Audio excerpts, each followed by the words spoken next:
Hi folks, this is James from Fairy Tales, Myths and Legends. This time we're looking at the Wyvern. I hope you enjoy this one. The Wyvern, that delightfully misanthropic cousin of the dragon, oft forgotten in the shadow of its more illustrious four-legged relative. This two-legged winged beast, complete with serpentine tail, has soared through the annals of European folklore for centuries.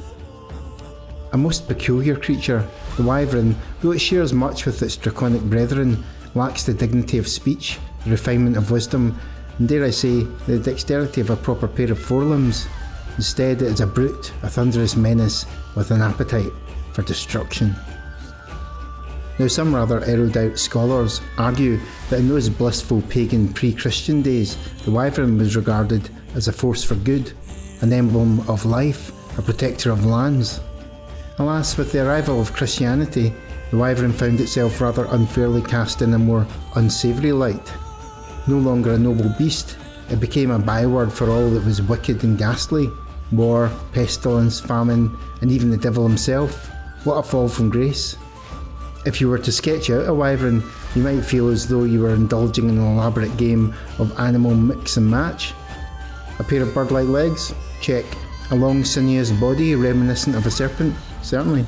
The wings of a bat? Absolutely. Talons borrowed from an eagle? A dragon's head? A barbed tail? And on occasion, a fetching set of horns? Why not? This beast is an absolute connoisseur of biological pick and mix. While it is often seen loitering in British and Irish folklore, one must not be so parochial as to assume the Wyvern is exclusive to those misty isles. The French, ever the romantic storytellers, have their own take on the Wyvern in the form of the Wyvern, a creature with a venomous bite and an inexplicable distaste for water. The Norse, never once to shy away from a grim tale, bring us Fafnir, a dragon-turned monster with certain wyvern-esque qualities. The Germanic and Slavic traditions are replete with winged serpents, creatures of sheer malice that seem to revel in bringing devastation wherever they slither. And now we come to the charming, if rather doleful, legend of Mordiford and a girl named Maud. Picture the scene. A young girl stumbles upon a baby wyvern in the depths of the woods. It is, despite its rather ferocious ancestry, as green as fresh grass, with a delicate pointy tail and eyes that sparkle like the very stars.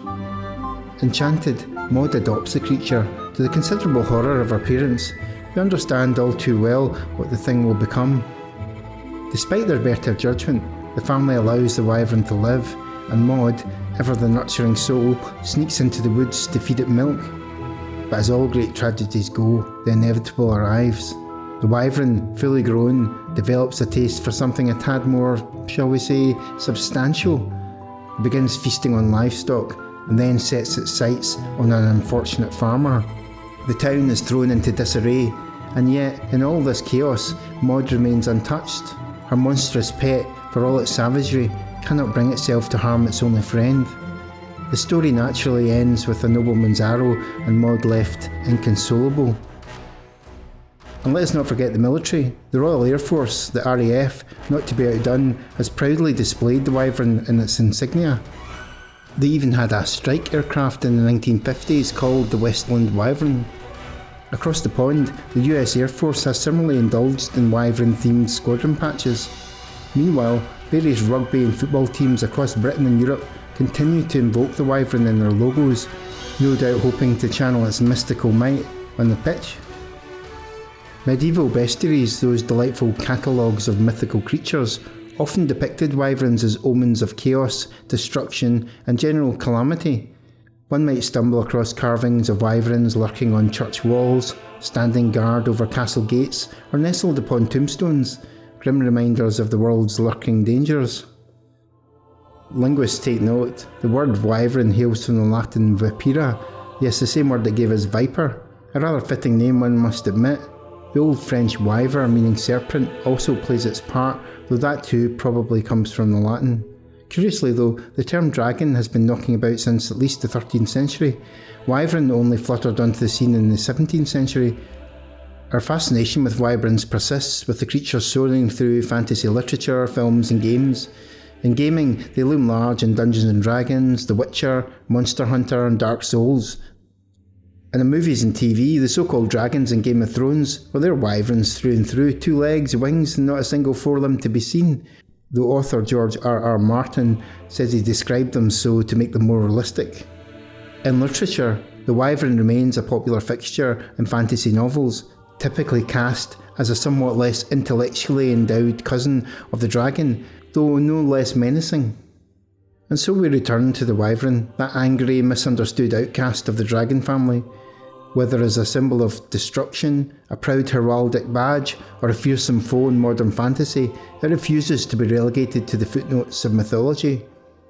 It may not possess the grandeur of a dragon, nor the wisdom of an ancient beast, but it has something arguably more endearing, a touch of chaotic, untamed wildness that makes it utterly unforgettable. Have you got something to say about the wyvern? Have we missed something important? Have you got a suggestion for our next topic? Let us know in the comments.